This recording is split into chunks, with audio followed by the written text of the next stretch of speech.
Thank you, Aliodor, and all of you. It's wonderful to be with you again.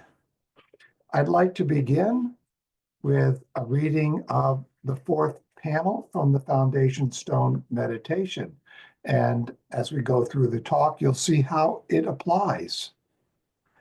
At the turning point of time, the spirit light of the world entered the stream of earth existence. Darkness of night had ceased its reign. Day radiant light shone forth in human souls, light that gives warmth to simple shepherds' hearts, light that enlightens the wise heads of kings. Light divine, Christ's Son, warm our hearts, enlighten our heads, that good may become what from our hearts we are founding, what from our heads we direct with focused will. Many a person today has little regard for the three kings. What they represent has long been lost. Most people today feel that this is but a minor scene in the story of the birth of Christ. You see, January the 6th was once a remembrance of the baptism, which, in the times of early Christianity, was seen as the birth of Christ. But in the past centuries, the 6th of January has become the day to celebrate the three kings, while the 25th became the remembrance of when the shepherds came to visit Jesus. This suggests that the story in Luke with the shepherds came first, and 13 days later, the three kings arrived. Christmas was not celebrated in the Roman Empire until 354 AD. Christian faith before was about Easter. In this talk, I will go into the mystery about these two nativities. Oh, did I say two? Well, with special thanks to Rudolf Steiner for introducing me to this theme. On a mundane level, I had once reasoned that there had to be a problem for the circumcision to be had in the temple 8 days later, and yet there was the flight to Egypt to avoid the slaughter of all children 2 or under. Here we will explore the mystery of the Nativity according to Matthew. That Jesus, according to Rudolf Steiner, was the reincarnated Zarathustra, and the Magi were his initiates from his stream. And we will try to explore who these Magi were and why Zarathustra had this role. In English, the word king refers today to a ruler, but in earlier times, to be kingly also meant to act with wisdom and, in a sense, with divinity as the ruler of a people according to their bloodline. A king had the blessing of God. Before Rome, such were known to be incarnations or incorporations of an angel. During Roman times and well after, it was felt that divinity played a role in the selection of a king, and it was in the bloodline. In this way, the word magi might be a better word to describe these three visitors. The King James Version translates magi to wise men, while some other translations used astrologers. Protestant reformer John Calvin was vehemently opposed to referring to the Magi as kings, writing, "But the most ridiculous contrivance of the papists on the subject is that these men were kings." End quote. The word magi is the root for the word magic. The single would be magus. The word magi is plural and comes from an old Persian word magus, which meant the priestly caste of the Zoroastrianisms. The apocryphal Syriac infancy gospel states in its 3rd chapter that the Magi were pursuing a prophecy from their prophet Zoroaster. The names and origins of the Magi are never given in Scripture, but have been provided by various traditions and legends. Among Western Christians, the earliest and most common names are Melchior, Caspar, sometimes Gaspar or Jaspar, and Balthazar. These names first appear in an 8th century religious chronicle. Eastern Christian traditions have different but somewhat similar names. In this talk, I will be using a fourfold constitution for the human being that comes from anthroposophy. These are a physical, which is made visible by the mineral kingdom that it contains, an etheric, which brings life to that physical, an etheric body, which is an ocean of emotions, and an ego that can say I to itself. That's the four: physical, etheric, astral, and ego. Spiritual science calls the physical, etheric, and astral sheaths for the ego. In the future, we will develop, by the activity of our ego, 3 higher bodies called, names come from Hindi, Manas, Buddhi, and Atman. In this stage of evolution, the archai are working on their Atman, archangels on their Buddhi, and angels on their Manas. Humans will do so also, but much later in our evolution. Some of you may notice that the sequence from physical to Atman is 7, and you may be asking, does this correspond to the esoteric names for the past cosmic conditions plus the future ones after Earth? And here you see those esoteric names: Saturn, Sun, Moon, Earth, Jupiter, Venus, and Vulcan.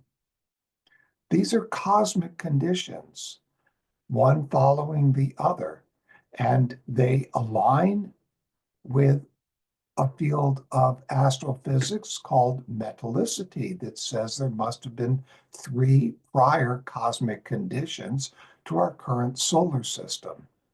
And so, in esoteric terminology, we have the word old Saturn, wherein humanity today, back then, was like the mineral kingdom of today. During old Sun, we humans received the etheric, so we were akin to the plant kingdom of today. On old Moon, we were gifted an astral body, making us akin to today's animal kingdom. Now on Earth, we have been given an ego. With this ego, we can transform our astral to Manas during the next cosmic condition, as you see here, called Jupiter. And then we can transform our etheric into Buddhi during Venus, and finally our physical to Atman on Vulcan, the last of the series of cosmic conditions for us humanity. Please note that this does not imply that we take our current physical body with us through these future conditions. On Vulcan, we will work upon whatever constitutes the physical realm at that time, just as the archai are today working upon the physical to make for themselves their Atman. When the fall of man occurred, the ego of the archetype of mankind, as planned by the Elohim, was held back, preserved. This archetype has the esoteric name Adam Kadmon, and you'll find that in the Kabbalah. It remained untouched by everything that a human ego could have learned while incarnated on Earth. It was therefore untouched by any luciferic or Ahrimanic influences. This uncorrupted ego became the Jesus in Luke's gospel. In contrast to other human egos, it was like an empty sphere, still completely virginal with regard to all earthly experiences. Hence, it seemed as though this Luke child really had no ego, as though he consisted only of physical, etheric, and astral bodies. When this Luke Jesus was born, he seemed retarded yet loving. As such, he was protected and provided with what had not been influenced by either Lucifer or Ahriman. Imagine how surprised his parents were when they finally found him after he had been lost for 3.5 days in Jerusalem. He was there speaking and amazing the doctors in the temple. The Jesus described in Matthew came from a hereditary line that descended from Abraham. Abraham, according to Steiner, was the first human to have a new brain organ that, when developed, enabled logical reasoning. For this to develop, all atavistic clairvoyants had to be removed from their line of heredity. This explains what seems to be cruelty and the casting out of Ishmael, Esau, and the Joseph with a coat of many colors. This is the meaning for the chosen people, for they were to prepare a physical and etheric body out of the Cain stream for Christ to enter. You see, Christ had to come for all of humanity. So when the Luke Jesus was 12 years old, he was accidentally left behind in Jerusalem by his parents after a Passover celebration. The Matthew Jesus was now about to enter puberty. He spiritually merged with this Luke Jesus within the Holy of the Holies. You can ask, what merged? Leaving behind his astral, etheric, and physical sheaths, the ego and partial manas from the Matthew Jesus merged with the sheaths of the Luke Jesus, whose virginal, astral, and essentially non existent lower ego could easily make room for the Matthew Jesus. We can see this as a merging of the Cain and Abel streams. This is now Jesus of Nazareth. Steiner's fifth gospel tells us some of the life of this merged Jesus up to the baptism when the Christ entered these specially prepared sheaths. Lastly, all that we shall speak about makes sense only with the awareness of reincarnation. Every epoch and every age within an epoch has its special mission, its unique content, and its evolutionary characteristics to impart. During each incarnation, all the varied possibilities which an age offers have to be assimilated by every human. As such, we incarnate in each age, that is, each 2,160-year period, at least twice, once as a woman and once as a man. In addition, there are several great spiritual beings who have acted as guides to mankind through the ages. The one related to the three kings has the name Zarathustra. It was Zarathustra himself who guided the three Magi to his place of birth. Likewise, it was the Gautama Buddha who guided the shepherds, like Abel, to the birth of the Luke Jesus. Matthew relates how the birth of Jesus was announced and how these three magi, having seen its star, traveled from the east, being led by this star to the place where the Redeemer was born. These magi were Chaldean initiates, endowed somewhat with manas.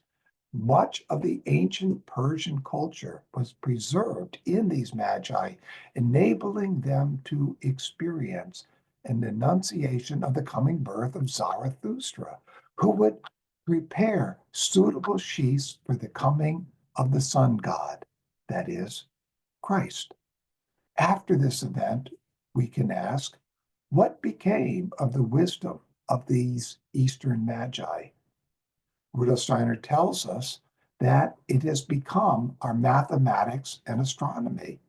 The Magi possessed a super earthly science based on sublime recollections of their prenatal life.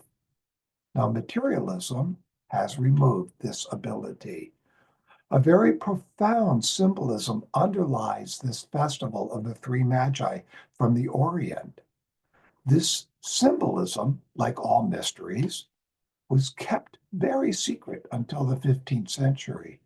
From the Akashic record, Rudolf Steiner could tell us that these magi were part of a mystery stream of ancient initiates that was begun by Zarathustra.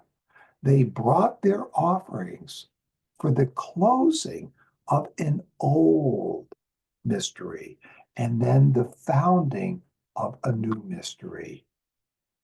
These three wise men, who are bearers of the wisdom of times past, make their offerings to that which is to go forward into the future, that which in a human being will one day harbor the power by which all worlds connected with the earth will be pervaded. In the adoration of the Magi, we find a direct expression of the Gnostic stream. These Magi were Chaldeans, where the Zoroastrian wisdom had peaked. They remembered that they had heard Zoroaster, the reincarnated Zarathustra, say he would reappear, and that his soul, which had always been called the Golden Star, would proceed at a particular time and head to Bethlehem. Just as Abraham traveled the road from Ur to Canaan, so this star, the soul of Zarathustra, also followed it. And these three magi, in following the star of Zarathustra, are led to the place where Zarathustra was born into the body prepared by these Abrahamic people. Thus, these three magi who appeared before the manger understood that out of that which is the mirror image of the constellations, a new thing must develop, to which one must add past, present, and future in the way of gold, frankincense, and myrrh. Now, I mentioned the word manger almost jokingly because this Jesus was born in a house in Bethlehem. You see, it was the star of Zarathustra moving westward towards Palestine that guided the Magi along their way from the Chaldean mysteries in the east westward to Palestine, where Zarathustra was about to incarnate. It was in the astral realm that this star led the way. They knew him who lived in the Matthew Jesus child and had led them to that place where he was born in that body that was destined for him from out of the lineage and blood of Abraham. You might ask why the Hebrew people, Manu, also known as Noah, who had the role of guiding this post-Atlantean epic, chose such plain people because they had begun to gradually lose the ancient clairvoyant faculties ahead of the rest of humanity. They who, at that time, were, you might say, the least in terms of clairvoyance, became the chosen people. Abraham thus began a lineage that with each generation could develop further this logical reasoning. Eventually, this led on to materialistic thinking. Such became the fate for the wisdom of Zarathustra, who, as the representative of the Cain stream, incarnated as one of the two messiahs described in various prophecies. And those prophecies talked about a kingly and a priestly messiah. Although clairvoyance was fading, the Magi retained sufficient clairvoyance to perform their deed. Ironically, their teacher, Zarathustra, had the role to drive out this ancient clairvoyance in the Abrahamic stream of heredity. After visiting their teacher, Zarathustra, as the baby Jesus, they were clairvoyantly told by an angel, "Go home another way. Do not go back to King Herod."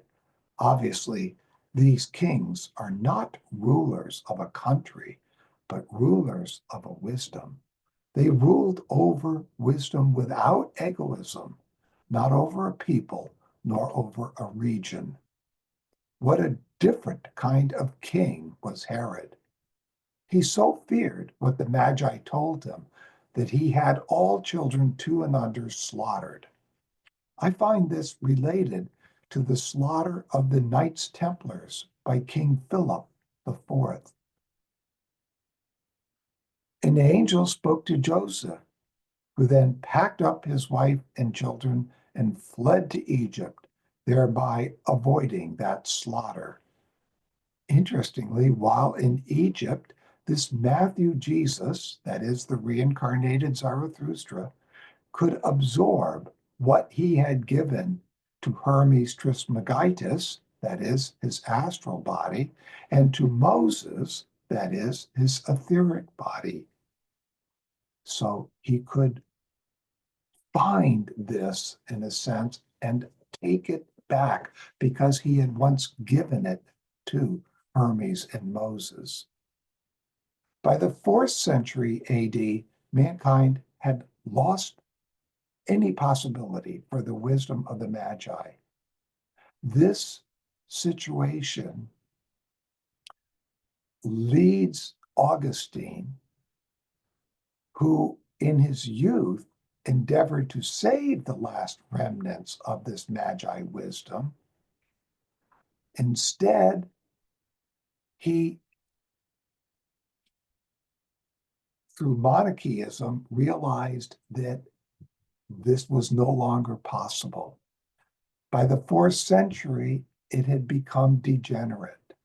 So he had to turn to what had been present at the beginning of evolution, to what will have to progress even further from the Abel stream. This must be found in order that mankind may once again find unity over the whole face of the earth. So remember this, finding unity. Both the Cain and Abel streams that commingled in Greek times are now inner streams of soul life. These two must be united within each human soul. Evolution has to continue. Human beings became ever more individualized. They felt more and more that they were approaching the point at which one feels oneself separated from all others and all other things. Although this would bring about a sense of loneliness that so many today feel, it was necessary to develop the experience for freedom, for the attainment of freedom. So something had to be inserted into human evolution, which over time could bring unity to the whole earth. And this was the Christ being. The Christ being will only be fully understood when we gain from it a feeling for the impulse to bring about a social unity of human beings over the whole earth. Not just in Boston, not just in London, not just in Madrid, everywhere. Only by a full understanding of these events can one be led to the wisdom of the Christ being and then to the right social impulse for the world.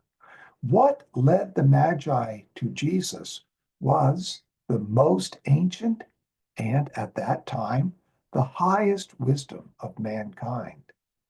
Now, Magi wisdom must be renewed as a science of the spirit from which we can derive social wisdom. Social wisdom. Striving for this goal will give us forces which will lead ever more profoundly into an understanding of the Christ being, an understanding of the mystery Golgotha, and our path to develop manas, buddhi, and atma. In our normal breathing of air, we inhale oxygen and exhale carbon dioxide. The plant world keeps the air mixture in balance by converting the carbon dioxide into carbon within plant structures and oxygen back into the air. As we become more and more conscious of spiritual science, we will realize that we are also inhaling through our senses the four ethers. To balance this requires, instead of something earthly, it requires the third hierarchy to inhale our thoughts. Then they exhale living thoughts, which the second hierarchy inhales and exhales into what becomes sunlight, which is the garment of spiritual beings who come to us to aid humanity. So, in this refined breathing, our thoughts are its exhalation. This is inhaled by the third hierarchy, meaning angels, archangels, and archai. They exhale what were our dead thoughts. They have converted those to living thoughts, which they exhale, to the second hierarchy, who inhale that and exhale the rays for the sun. Rays full of light, of cosmic thought, permeated with love. Evolution has a kind of breathing as well. What was once outside later becomes inside. And I don't mean physically, I mean soul-wise. While what we think today will become part of our outer world in the future. So during Lemuria, what was experienced as outside us later became our inner. Pupils of the Magi were able to say, before I came down to this earth, I had definite experiences within the sphere of Mercury, the sun sphere, and so on. If the future path of Magi is to lead humanity to a science of the spirit, then we must, in our inward vision, become as wise as were the Magi in their observation of planets and stars in space. We must develop inwardly what the Magi developed outwardly. These three Magi from Chaldea traveled from the East as the guardians of the treasures of wisdom derived from three epochs: the current one, the previous one, and the one before that. What did they offer? Yes, you know, gold, frankincense, and myrrh. In this way, the three magi are representatives of the Lemurian, the Atlantean, and the post-Atlantean. It was during Lemuria that humanity fell from the spiritual Eden to the physical earth. Not until the middle of the Atlantean epoch are we finally able to stand upright for the first time. This was also the middle of Earth evolution. Now we're in the fifth epoch and the fifth cultural age of that epoch, known as the post-Atlantean epoch. And this takes us well into our earthly decline. According to the legend, Melchior, representing the fifth epoch, brings gold, the symbol of wisdom and cosmic intelligence. Balthazar, representing the fourth epoch, offers frankincense. And we can add to that representing the Atlanteans, they felt united with the spiritual world. And this uniting, even to the Godhead, is expressed symbolically in frankincense. And Caspar offers myrrh, the symbol of dying. It points to the story of the resurrected Osiris. You see, myrrh is the symbol of the dying of the lower life and the resurrection of the higher life. And that was a goal in the third epoch of Lemuria. The three magi came from the east. What does this mean? It means that this stream has been moving westward. We can begin to grasp this when we grasp the post-Atlantean epoch in its entirety and the succession of its cultural ages. When, after the flood, Noah, also known as Manu, led a group consisting of initiates from the seven oracles eastward until they came to what is today the Gobi Desert. Now, I suspect right after the flood, it was not like a desert. Anyway, here and from here, they have brought successive inspirations for each new cultural age. Now, the first cultural age is called Ancient India. Some 2,160 years later, the next cultural age, the Persian culture, with Zarathustra as its highest initiate, was founded. What Zarathustra gave to the world was fundamentally different from the teachings of the great leaders among those ancient Indians who developed the forces necessary for what Steiner called the mystical method. The path of spiritual science was introduced by Zarathustra. It involved penetrating through the veil of the outer world to the spiritual. In contrast, for the Indian revelation, that is, of this mystical merging, one didn't go through the veil to the outer world, one went within. The forces necessary for the mystical method evolved within one's own inner being. For the spiritual science of Zarathustra, this veil was torn asunder by the enhanced power of one's spiritual forces. Then one's awareness could stretch outward into the great cosmos. Such were the Magi. Rudolf Steiner tells us that these two paths continued during the Egyptian Chaldean times and then began to commingle during Grecian times when they began to become inner attributes of each human soul. We should not confuse this with the incarnation of Lucifer, who came to humanity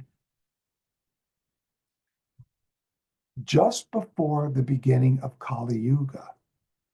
So that's very interesting if you think about the bearer of light, Lucifer, coming just before Kali Yuga was to begin. And in a way, we could say he brought an inextinguishable light to carry humanity through Kali Yuga, the Dark Age. So Lucifer incarnated in China about the year 3100 BCE. Much had to be done to prepare humanity for Lucifer's incarnation. Similarly, much will have to be done to prepare humanity for Ahriman's incarnation. The stream from Persia of Zarathustra, in a sense, enters the stream of Abraham in order to cleanse itself of all of Lucifer's influences. Now, notice Lucifer's influences. It leads us, humanity, right into the arms of Ahriman. An incarnation in the 6th century BCE is of special interest to us. That is when Zarathos, or Nazarathos, incarnated in Chaldea. This would be during the Babylonian captivity of the Jews. Zarathos was the reincarnated Zarathustra. He instructed the Magi and sages in their mysteries, but also he took on many from the Jewish tribe that were captive there. Zarathustra spoke, "I have a gift to bestow upon humanity, which shall endure and live throughout the ages, and will smooth the upward path, overcoming all false doctrines, which are but obstacles diverting man from his struggle towards the attainment of perfection." Zarathustra felt himself to be the servant of Ahura Mazda, and as such, he experienced personally the opposition by Ahriman. From Zarathustra, there is within us a perfecting principle. It tells us that whatever may be our present condition, this principle will work persistently within.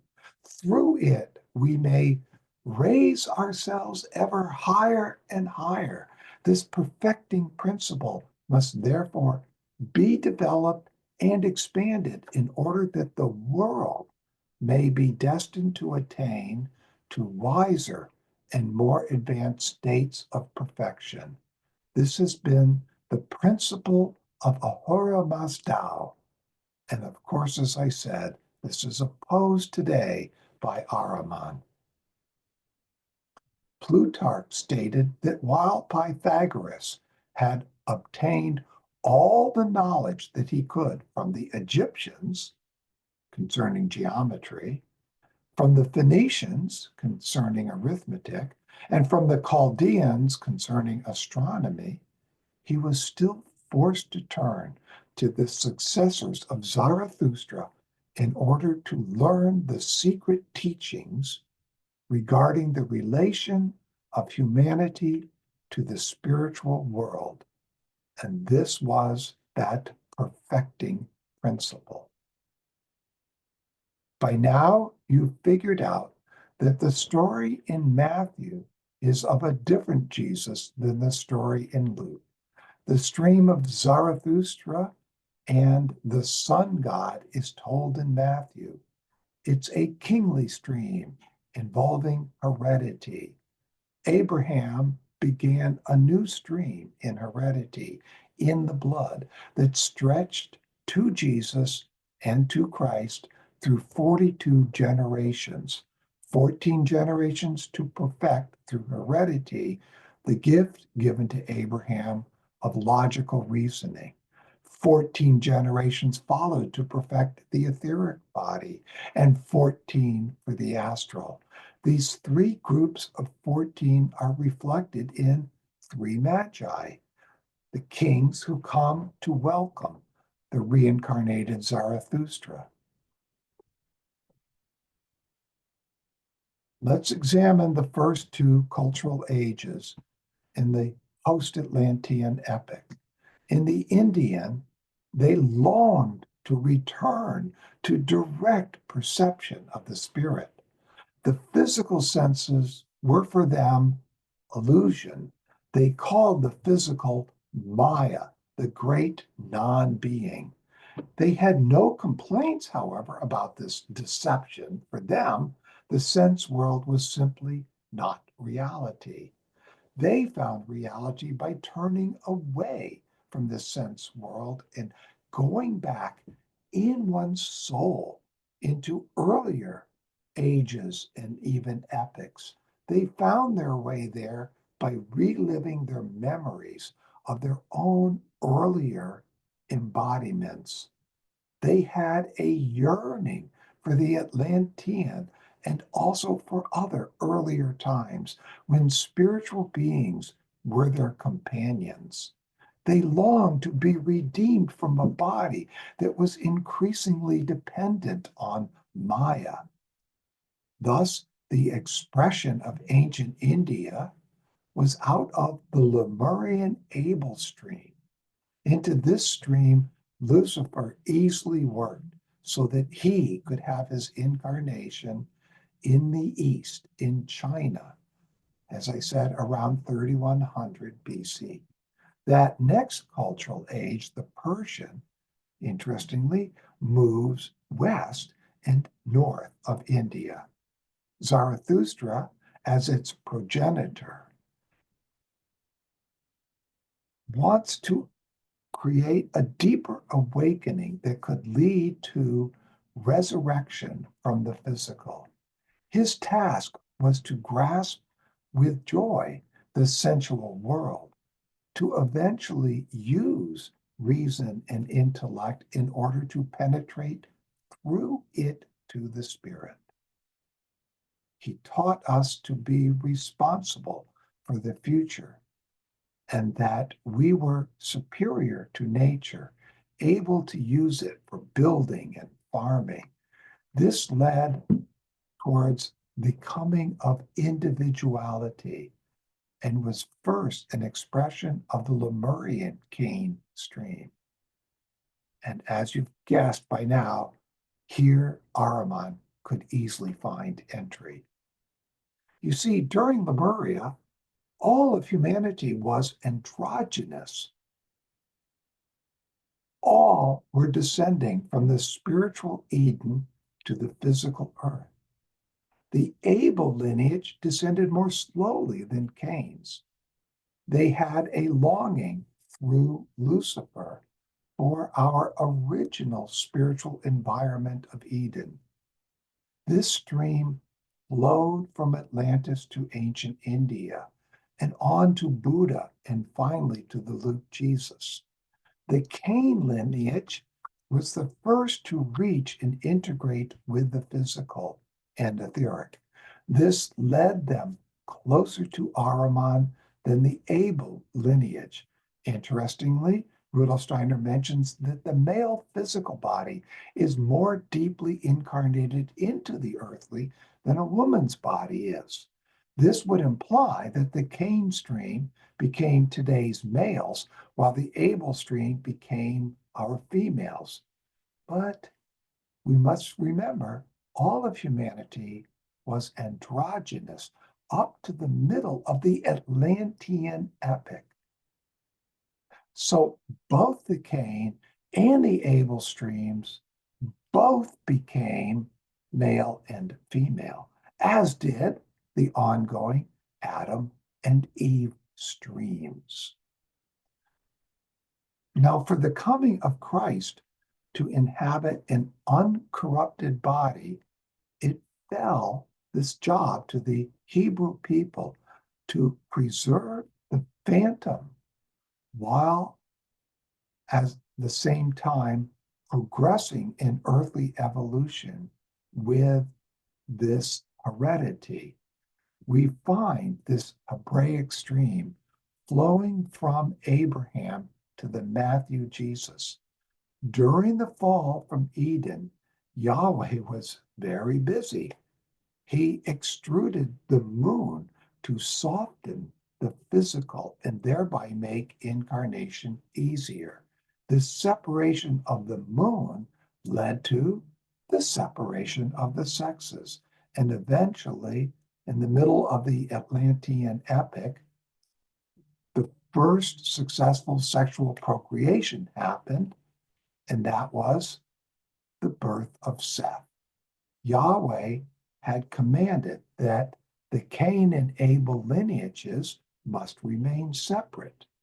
But the power of astrality and sexuality became too much for the sons of God, that is, the Abel stream, for they looked down upon the daughters of men, the Cain stream, and took from them wives. And this led to the giants, the Nephilim. And of course, that then led to the destruction, the necessary destruction of the Atlantean epoch. And as you heard, Manu, or Noah, carried the core of Atlantis and its 7 oracles with 7 initiates to what is today the Gobi Desert. And from there, enabled each of the future cultural ages. Now, a considerable residue of the old Atlantean clairvoyance survived in the people of ancient India.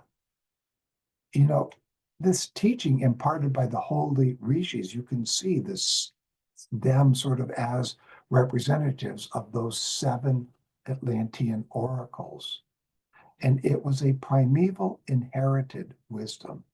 This legacy of old clairvoyance persisted through the Persian cultural age and even well into the Egypto-Chaldean cultural age and its development of astronomy and the sciences. I find it very interesting to read how various prophets expected 2 messiahs, one kingly and one priestly. Now, the Dead Sea Scrolls were discovered in 1947. Through 1979, from 11 caves at the Essene community called Qumran, a total of 872 scrolls have been found.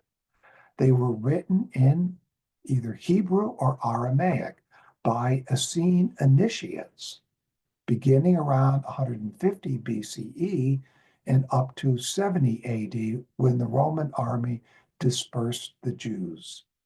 So, what do these Dead Sea Scrolls say about 2 messiahs? And one quote, the Qumranites expected the coming of not one, but 2 messiahs, one of a priestly lineage from Aaron and one of a kingly Israel.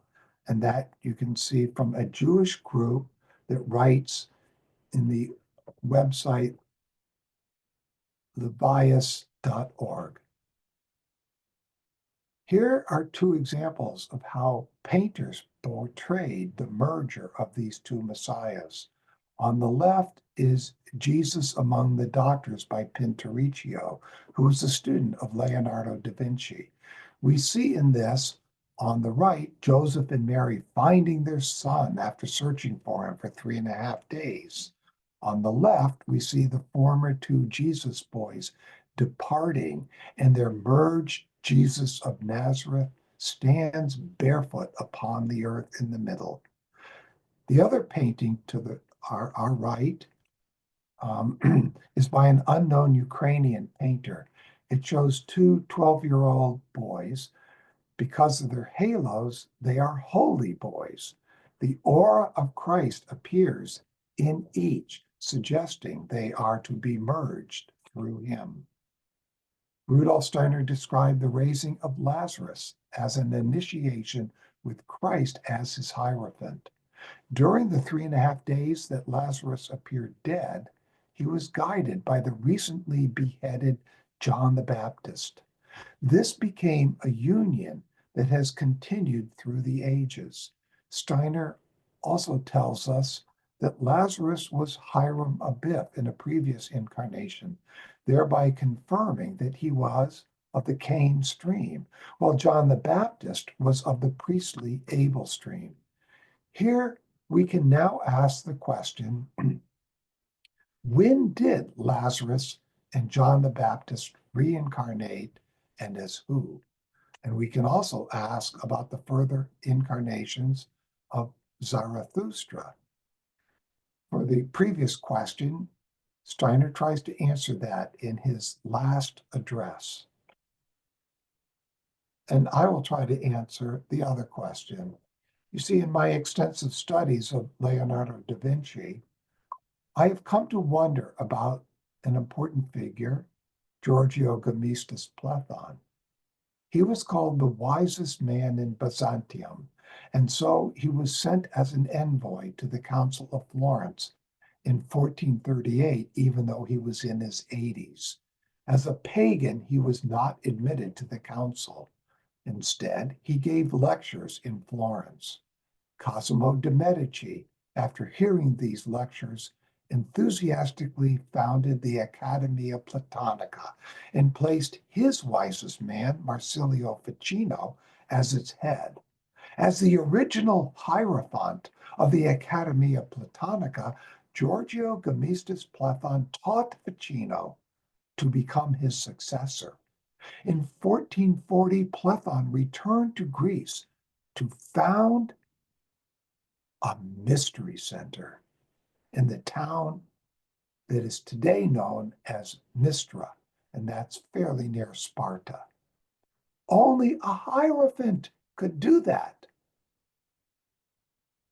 He would have to be able to initiate others. Plethon's lectures and his trunk full of books on Hermeticism, the mysteries, and magic ignited the Renaissance. Ficino translated these books from Greek to Latin. Most of these books have disappeared. Likely they were seized and destroyed by the Inquisition. Anyway, I find a strong connection between Zarathustra and Plethon, but I don't have Rudolf Steiner's capabilities. So we have heard that the three magi were astrologers. They could read the starry script to know what was to come. They foresaw the coming incarnation of their teacher, Zarathustra.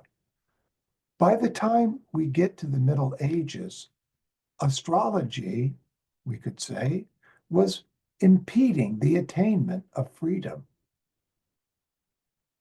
The stars say this, so therefore you must. Thus, when we went from a geocentric model to a heliocentric model, Mercury and Venus were swapped. Suddenly, astrology failed to be accurate. Only a few knew what to do. Yet popular astrology faded into decadence. Look closely at this diagram. This is from just before the time of Copernicus. You can see in this chart that the sequence of spheres going out from the Earth are Luna or Moon, Mercury, Venus, Sun, and so forth. These are also the sequence in the days of the week that alternate from an inner to an outer planet. Thus, the closest we begin with Moon, inner. Next, outer, Mars. Next, Mercury, then Jupiter, then Venus, then Saturn, and lastly, Sun. For me, restoring astrology, or if you want to call it astrosophy, is directly related to this rebirthing of the Magi stream. And now I want to thank you for being part of this talk. And I will bring this now to an end. Thank you very much.